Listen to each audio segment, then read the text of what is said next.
उपस्थिति में इसमें से निकालते हैं हाइड्रोजन जिनको ग्रहण किया जाता है किसके द्वारा, एनएडी के द्वारा। ठीक है, एनएडी के द्वारा ग्रहण किया जाएगा और निर्माण होगा किसका,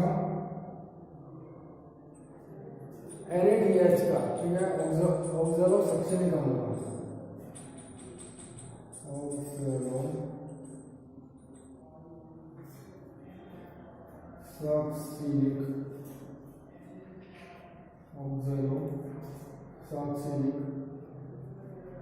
अम्ल के साथ में NaDH भी हमें मिलेंगे। ठीक है, ये इस तरीके से फोर्थ स्टेप संपन्न होता है। ठीक है, ये 4 चरण होता है, इस तरीके से किए जाते हैं। आइसोसिट्रिक अम्ल और आइसोसिट्रिक डिहाइड्रोजनेज एंजाइम की उपस्थिति में ऑक्सलो सक्सेनिक अम्ल का निर्माण करता है। इसके अंदर से हाइड्रोजन निकलते हैं। ठीक है, इसका ऑक्सीकरण होता है और उनको ग्रहण किया जाता है NAD के द्वारा और निर्माण होता है NADH। ठीक है, डिहाइड्रोजनेज होता है इसका इस तरह से। ठीक है, अब हमारे पास क्या बन गया, ऑक्सलो सक्सेनिक अम्ल बन गया। ठीक है, ऑक्सलो सक्सेनिक अम्ल बना है। अब ये ऑक्सलो सक्सेनिक अम्ल इसका भी कार्बोक्सीकरण होता है, इसका भी कार्बोक्सीकरण होता है।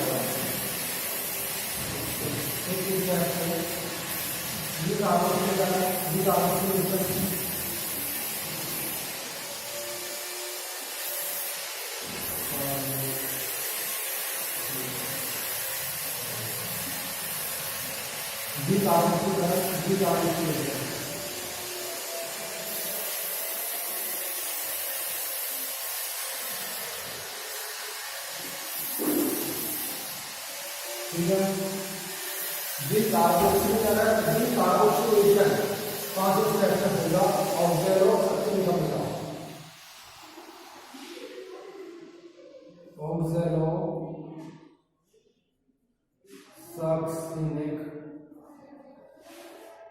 ऑक्सलो सक्सेनिक अम्ल का। ठीक है, ऑक्सलो सक्सेनिक अम्ल का डिकार्बोक्सीकरण होता है, मतलब कि कार्बन मॉलिक्यूल इसमें से बाहर निकलेगा। ठीक है, अभी देखिए कि क्या है, सारे के सारे इस तरह के मॉलिक्यूल्स बन रहे हैं, ये इनके अंदर 6 कार्बन पाए जाते हैं। ठीक है, सिट्रिक अम्ल बना था, सिट्रिक अम्ल के अंदर कितने कार्बन थे, 6 कार्बन थे।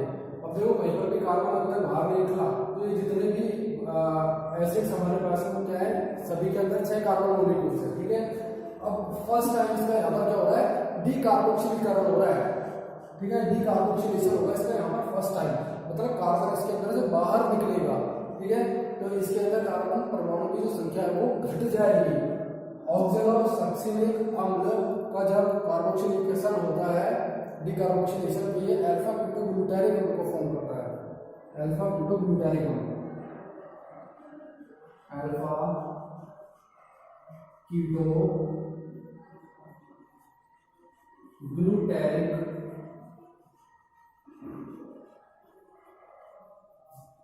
कीटोग्लूटारिक अम्ल का ये निर्माण करेगा कार्बोक्सिलेज एंजाइम की उपस्थिति में। ठीक है, और यहाँ पर क्या हो गया, कार्बन डाइऑक्साइड गैस के रूप में कार्बोक्सिलेज एंजाइम की उपस्थिति में,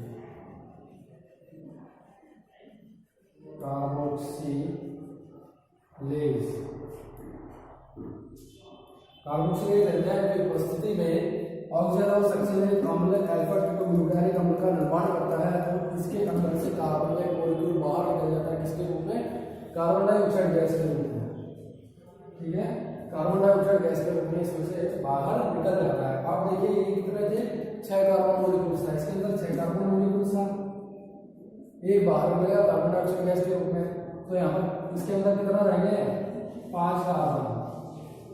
ठीक है, ये भी क्वेश्चन में कभी कभार पूछ लिया जाता है कि जो क्रेब्स सर्कल चल रहा है, कि क्रेब्स सर्कल के बारे में हम पढ़ रहे हैं। ठीक है, इस क्रेब्स सर्कल के अंदर सबसे पहला ऐसा कौन सा उत्पाद बनता है जिसके अंदर कार्बन परमाणु की संख्या कितनी होती है, 5 होती है। ठीक है, तो बताना होगा अल्फा कीटोग्लूटारिक अम्ल क्या है, ऐसा उत्पाद है जिसके अंदर 5 कार्बन परमाणु की संख्या पाई जाती है। ठीक है, अल्फा कीटोग्लूटारिक अम्ल बन चुका है। अब इसके बाद में क्या होगा, डिहाइड्रोजनेज और डिकार्बोक्सिलेशन दोनों एक साथ होगा। मतलब हाइड्रोजन्स भी निकलते हैं और कार्बन के मॉलिक्यूल्स भी इसमें से बाहर निकलते हैं अल्फा कीटोग्लूटारिक अम्ल में से, और निर्माण होता है सक्सिनाइल कोएंजाइम ए का। ठीक है, अल्फा कीटोग्लूटारिक अम्ल, अल्फा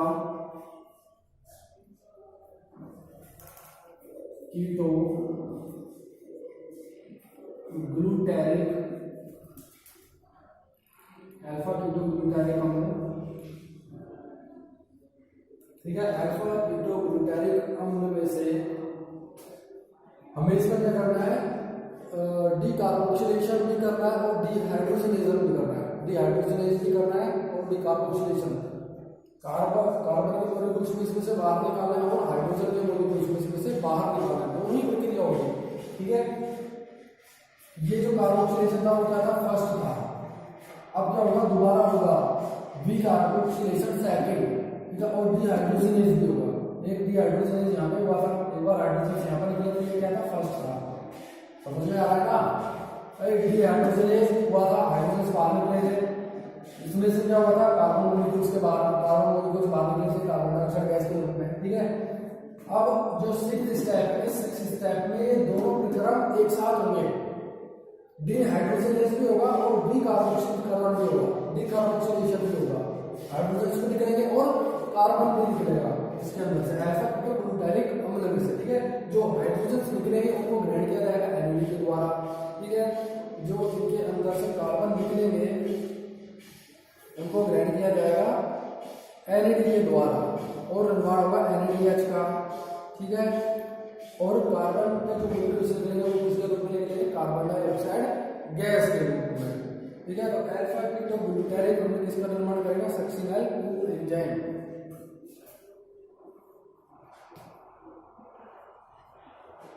सक्सिनाइल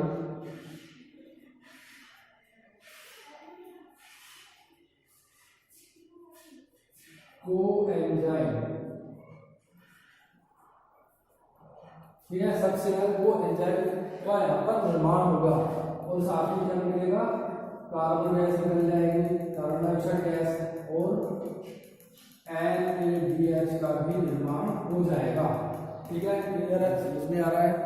सक्सिनाइल कोएंजाइम निकल गया, कार्बन डाइऑक्साइड गैस निकल गई और NaDH का निर्माण भी साथ में हो जाता है। ठीक है, हाइड्रोजन निकले ना इसके अंदर से, इसका डिहाइड्रोजनेशन हुआ, तो जो हाइड्रोजन निकले उनको ग्रहण करने का काम किसने करा, NAD का रिडक्शन हुआ, किसका निर्माण करा, NADH का। ठीक है, जब इसका डीकार्बोक्सिलेशन हुआ, कार्बन बाहर निकला, तो इसका निर्माण हुआ कार्बन डाइऑक्साइड गैस का। ठीक है, ये कितना है, 5 कार्बन, इसके अंदर 5 कार्बन मॉलिक्यूल से, और जो सक्सिनाइल कोएंजाइम एक बनाया ना, इसके अंदर कितना है, 4 कार्बन मॉलिक्यूल। ठीक है, यहाँ पर जुड़ता है क्या, कोएंजाइम जुड़ जाता है, कोएंजाइम होता है मैट्रिक्स के अंदर माइटोकॉन्ड्रिया, तो ये कोएंजाइम जुड़ जाएगा सक्सिनाइल कोएंजाइम, सक्सिनाइल से वो बनाएगा किसका, सक्सिनाइल कोएंजाइम। ठीक है, सक्सिनाइल कोएंजाइम का यहाँ पर निर्माण हो जाएगा। ठीक है, समझ में आ गया। अब बात करेंगे सक्सिनाइल कोएंजाइम से आगे की। ठीक है, अब देखिए सक्सिनाइल कोएंजाइम क्या करेगा, सक्सिनिक अम्ल को निर्माण करेगा। ऑप्शन एक्सिस करें, उसको आगे लिखा है और रफ कर रहा हूं।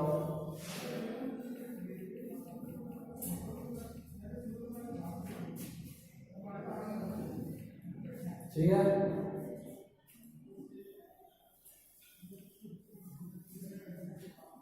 अब देखते हैं क्या बताया हमारे पास, सक्सिनाइल कोएंजाइम। 7th स्टेप क्या होगा, सक्सिनाइल कोएंजाइम, सक्सिनाइल, ठीक है, सक्सिनाइल कोएंजाइम।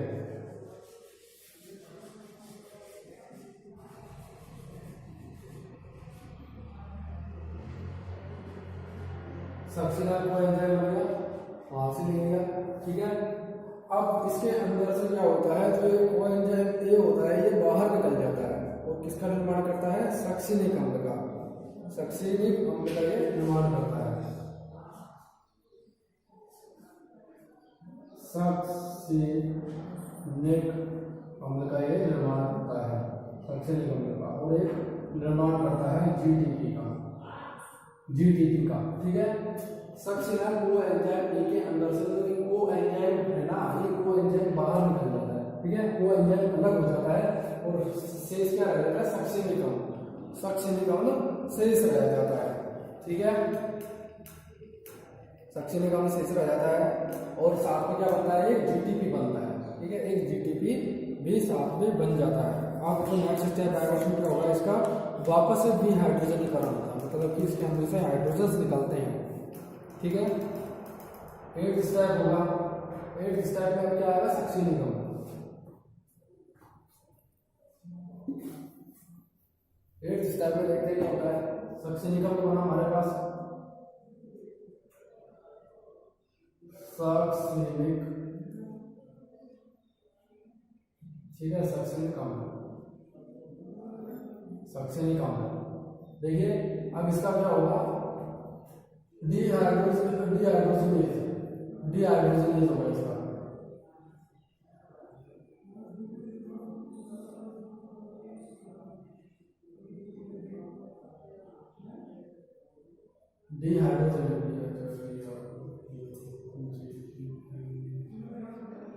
डिहाइड्रोजनेज, ठीक है, विहाइड्रोजनीकरण,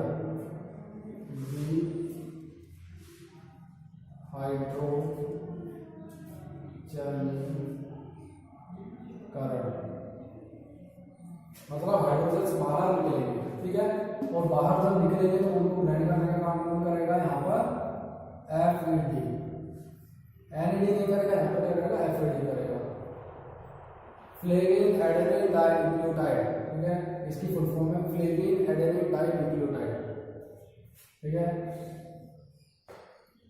सक्सेनिक से हाइड्रोजन बाहर निकलते हैं और फ्यूमेरिक अम्ल का निर्माण होता है,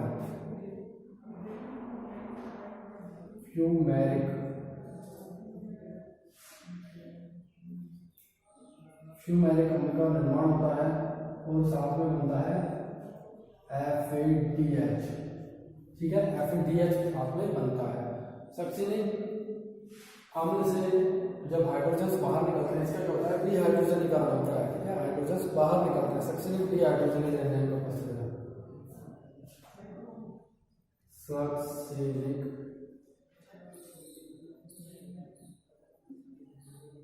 डिहाइड्रोजन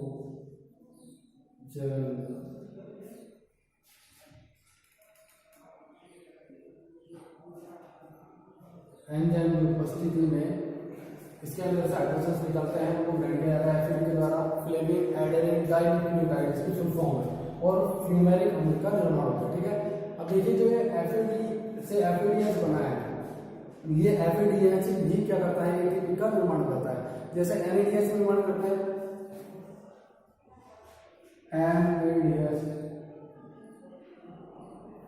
NADH, ठीक है, एसिड है, FADH,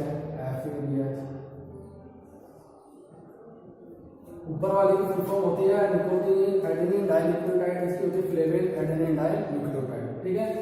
ये NADH निर्माण करता है, एक NADH निर्माण करता है 3 ATP का, ठीक है, और जो एक FADH होता है वो निर्माण करता है 2 ATP का, इलेक्ट्रॉन परिवहन तंत्र में प्रवेश करता है, ठीक है। याद रखना है आपको, NADH के द्वारा 3 ATP के अणुओं का निर्माण किया जाता है और एक FAD के द्वारा 2 ATP अणुओं का निर्माण किया जाता है इलेक्ट्रॉन परिवहन तंत्र में प्रवेश करने के पश्चात, ठीक है। अभी हमारे पास क्या आ गया, फ्यूमेरिक अम्ल आ गया, और साथ में क्या बन गया, FADH बन गया, ठीक है। अब फ्यूमेरिक अम्ल जो बना है इसका क्या होगा, जलयोजन होता है, ठीक है, जलयोजन होता है 9th स्टेप में,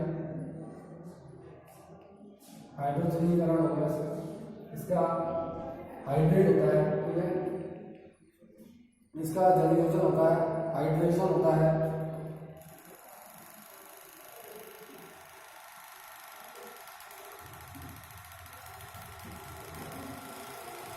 जलयोजन,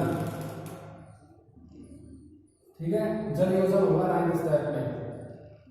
जलयोजन मतलब जल का मॉलिक्यूल, जल जुड़ेगा, वाटर का मॉलिक्यूल से जुड़ता है। फ्यूमेरिक फ्यूमेरिक अम्ल। फ्यूमेरिक अम्ल के साथ में जुड़ता है वाटर का मॉलिक्यूल H2O और निर्माण होता है किसका, मैलिक अम्ल का।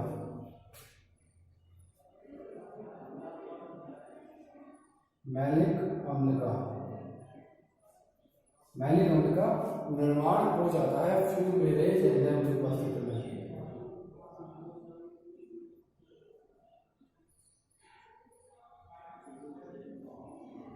ठीक है, फ्यूमेरेज एंजाइम की उपस्थिति में फ्यूमेरिक अम्ल के साथ जल का मॉलिक्यूल जुड़ता है, ऐड हो जाता है, वो निर्माण हो जाता है किसका, मैलिक अम्ल का। ठीक है, समझ में आ गया। अब जो 10th स्टेप है इसमें क्या होगा, डिहाइड्रोजनीकरण होगा। 10th स्टेप में डिहाइड्रोजनीकरण।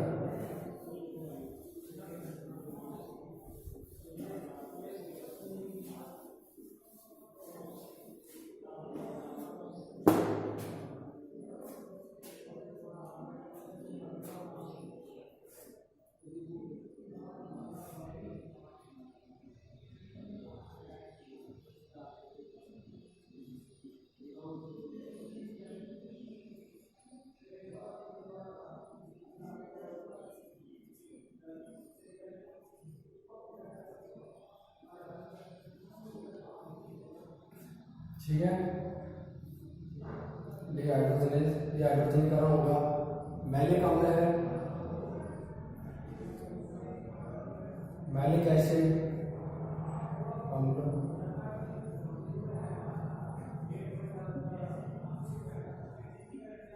Malic acid.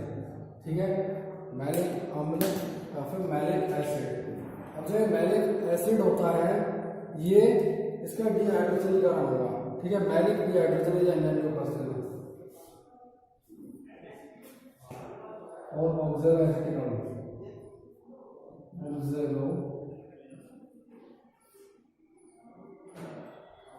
एसिटिक अम्ल का निर्माण होता है। ऑक्सलो एसिटिक अम्ल का निर्माण होता है मैलिक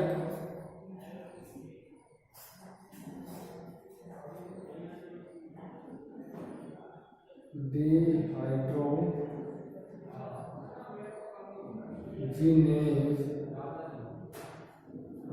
एंजाइम की उपस्थिति है। ठीक है, मैलिक डिहाइड्रोजिनेज एंजाइम की उपस्थिति में इसके अंदर से हाइड्रोजन निकलते हैं, उनको ग्रहण करने का काम किसके द्वारा किया जाता है, NAD के द्वारा। और किसका निर्माण होता है, NADH का, NADH का।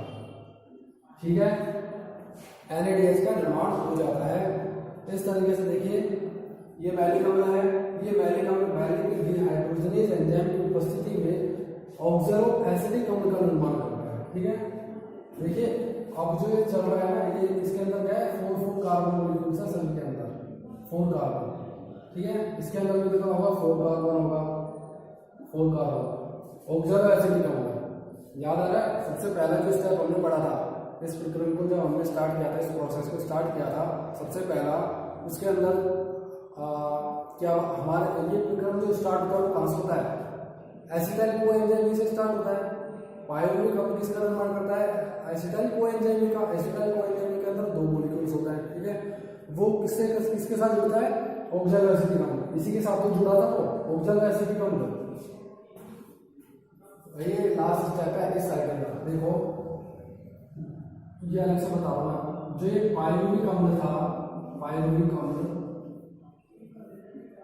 ठीक है, इसके अंदर कितने मॉलिक्यूल्स थे, कार्बन के 3 कार्बन मॉलिक्यूल्स थे। ठीक है, ये किसके साथ जुड़ा था, एसिटाइल कोएंजाइम के साथ नहीं, ये किसमें कन्वर्ट हुआ था, एसिटाइल कोएंजाइम में। ठीक है, ये किसमें बदल जाता है, एसिटाइल कोएंजाइम में, एसिटाइल कोएंजाइम ए में। ठीक है, एसिटाइल कोएंजाइम में कन्वर्ट हो जाता है, कार्बन डाइऑक्साइड निकल जाती है इसमें से बाहर। ठीक है, तो इसके अंदर कितने कार्बन रह गए, 2 कार्बन रह गए, ये था। ठीक है, फिर ये एसिटाइल कोएंजाइम में प्रवेश करते हैं इस क्रेब चक्र में। सबसे पहले जो स्टार्टिंग पद था, स्टेप था, जो फर्स्ट स्टेप, उसमें एसिटाइल कोएंजाइम ए किसके साथ जुड़ा था, इसी के साथ जुड़ा था ना एसिटाइल कोएंजाइम के साथ, इसी के साथ तो जुड़ा था एसिटाइल कोएंजाइम के साथ। इसके अंदर 2 कार्बन मॉलिक्यूल्स, इसके साथ 4, ये 4 जुड़कर क्या बनाया फिर इन्होंने बनाया था सिट्रिक अम्ल को। सिट्रिक अम्ल तो बनाया है इन्होंने, जो क्या है 6 कार्बन मॉलिक्यूल है, 6 कार्बन मॉलिक्यूल है, सिट्रिक अम्ल का निर्माण किया था इन्होंने। ठीक है, ये पढ़ा था अपन ने। तो ये विक्रम क्या है दोबारा से स्टार्ट हो जाता है। जो लास्ट स्टेप है ये 10th स्टेप क्रेब्स चक्र का, उसके अंदर क्या है मैलिक अम्ल किसका निर्माण करता है, ऑक्सैलो एसिटिक अम्ल का निर्माण करता है। ठीक है, और ये ऑक्सैलो एसिटिक अम्ल फिर वापस से क्या करेगा एसिटाइल कोएंजाइम के साथ जुड़ेगा और सिट्रिक अम्ल का निर्माण करेगा। फिर ये चक्र इस तरीके से चलता रहता है। ठीक है, ये मैंने आपको इस आर्टिकल में समझाया इस तरीके से इक्वेशन में। इसके अंदर जो ये उत्पाद बन रहा है ना, इनको हम इस तरीके से एक साइकिल भी बना सकते हैं। इस तरीके से लिखते चलेंगे ना तो इसकी एक साइकिल बन जाएगी। ठीक है, जैसे कि सबसे पहले क्या था पायरुविक अम्ल था, पायरुविक अम्ल ने एसिटाइल कोएंजाइम में बनाया, एसिटाइल कोएंजाइम ये बनाया, एसिटाइल कोएंजाइम किसके साथ जुड़ा ऑक्सैलो एसिटिक अम्ल, ऑक्सैलो एसिटिक, ऑक्सैलो एसिटिक अम्ल के साथ जुड़ता है ये। ठीक है, और किसका निर्माण करते हैं सिट्रिक अम्ल का, सिट्रिक अम्ल का निर्माण करते हैं। फिर सिस एकोनिटिक बनता है, सिस एकोनिटिक बनता है, सिस एकोनिटिक अम्ल बनता है। ठीक है, फिर ये आइसोसिट्रिक अम्ल का निर्माण करते हैं, आइसोसिट्रिक अम्ल का निर्माण करते हैं। फिर आइसोसिट्रिक से बनेगा आइसोसिट्रिक अम्ल से फिर निर्मित होता है जो कि हमने भी पढ़ा है ऑक्सैलो सिट्रिक अम्ल।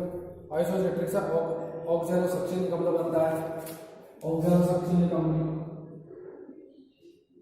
ऑक्सैलो सक्सिनिक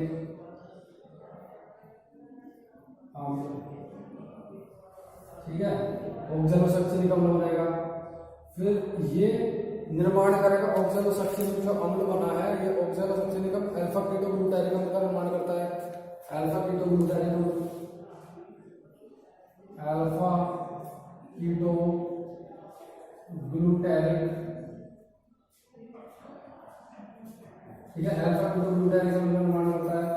अल्फा कीटोग्लूटारिक अम्ल फिर आगे चलकर निर्माण करेगा सक्सिनाइल कोएंजाइम को, सक्सिनाइल कोएंजाइम से सक्सिनिक अम्ल बनता है, सक्सिनाइल कोएंजाइम से सक्सिनिक अम्ल बनेगा, सक्सिनाइल कोएंजाइम। फिर यहाँ पर सक्सिनाइल, ठीक है, फिर सक्सिनाइल से सक्सिनिक अम्ल बन जाएगा।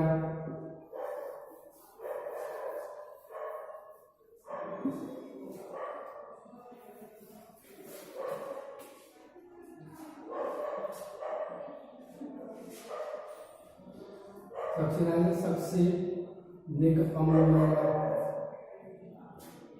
सक्सिनिक अम्ल से फ्यूमेरिक, फ्यूमेरिक, फ्यूमेरिक से मैलिक, मैलिक अम्ल बनेगा। और मैलिक से तो क्या बनता है ऑक्सैलो एसिटिक अम्ल। ठीक है, समझ में आया? ये तो बनाया अपना मैलिक अम्ल से यहाँ पर क्या बना था ऑक्सैलो एसिटिक अम्ल तो बना था। ठीक है, ऑक्सैलो एसिटिक अम्ल ये था। समझ में आ गया? साइकिल बन गई इस तरीके से। क्लियर है? समझ में आया? देखो कितना आसान हो गया अभी साइकिल बनने से।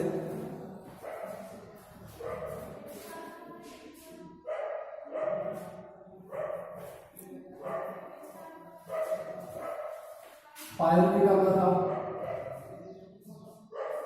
पायरुविक अम्ल, पायरुविक अम्ल से क्या बना एसिटाइल कोएंजाइम। ठीक है, पायरुविक अम्ल से एसिटाइल कोएंजाइम बना, ग्लाइकोलाइसिस प्रक्रिया बढ़ी है, उसके अंदर क्या बनता है ग्लूकोज से पायरुविक अम्ल बनता है। पायरुविक अम्ल फिर क्या बनाता है, एसिटाइल कोएंजाइम ये बनाता है। ठीक है, एसिटाइल कोएंजाइम ये फिर क्या करता है, माइटोकॉन्ड्रिया के अंदर प्रवेश कर जाता है और क्रेब्स चक्र को स्टार्ट करता है। एसिटाइल कोएंजाइम किसके साथ होता है, ऑक्सैलो एसिटिक अम्ल के साथ। और किसका निर्माण करेगा, सिट्रिक अम्ल का। फर्स्ट स्टेप में अभी जो हमने पढ़ा है ना 10 स्टेप, उसको एक बार रिवाइज करा रहा हूँ फिर से।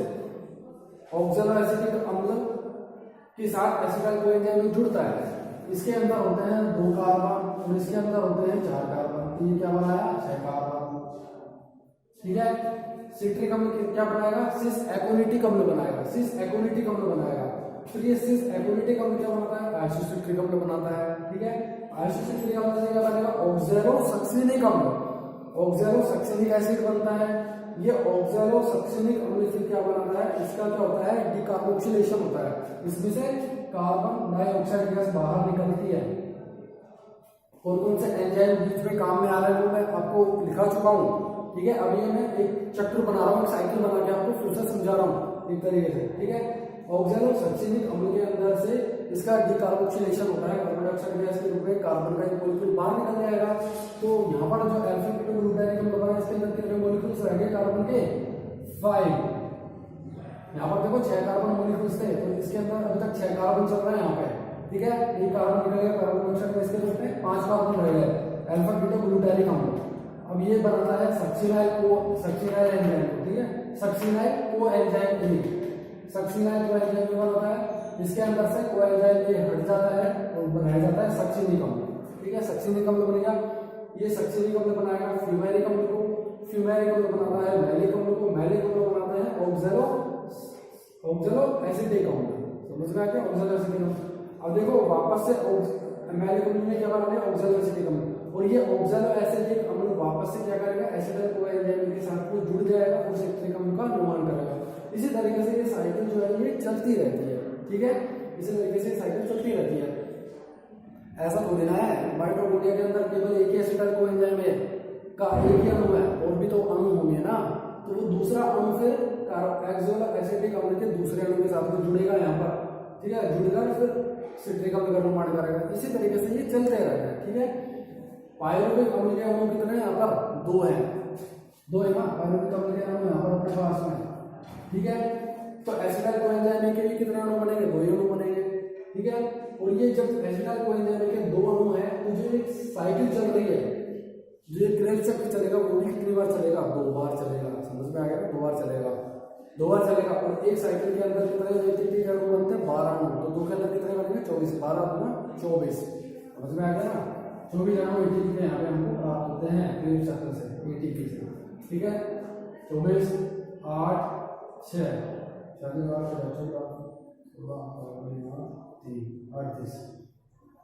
ठीक है, समझ में आ गया ना। देखो ग्लाइकोलाइसिस जो हमने पढ़ा था, इसे रफ कर रहा हूँ ना पूरी प्रक्रिया। ये अपनी जो ग्लाइकोलाइसिस है, सॉरी क्रेब्स चक्र वो कंप्लीट हो गया हमारा। ठीक है, क्रेब्स चक्र के अंदर 10 स्टेप है, ये 10 स्टेप में आपको पढ़ा चुका हूँ। अब देखो एक बार ये मैंने क्रेब्स चक्र भी बना दिया। ठीक है, ये क्रेब्स साइकिल है, इस तरीके से ये एक चक्र में रन करती रहती है माइटोकॉन्ड्रिया के अंदर। ग्लाइकोलाइसिस की बात करें, ग्लाइकोलाइसिस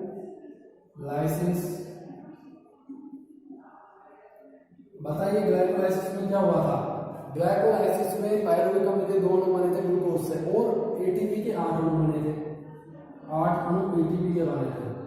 ठीक है, फिर क्या हुआ था, योजक कड़ी लिंक रिएक्शन, योजक अभिक्रिया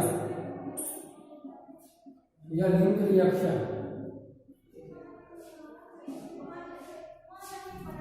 लिंक रिएक्शन।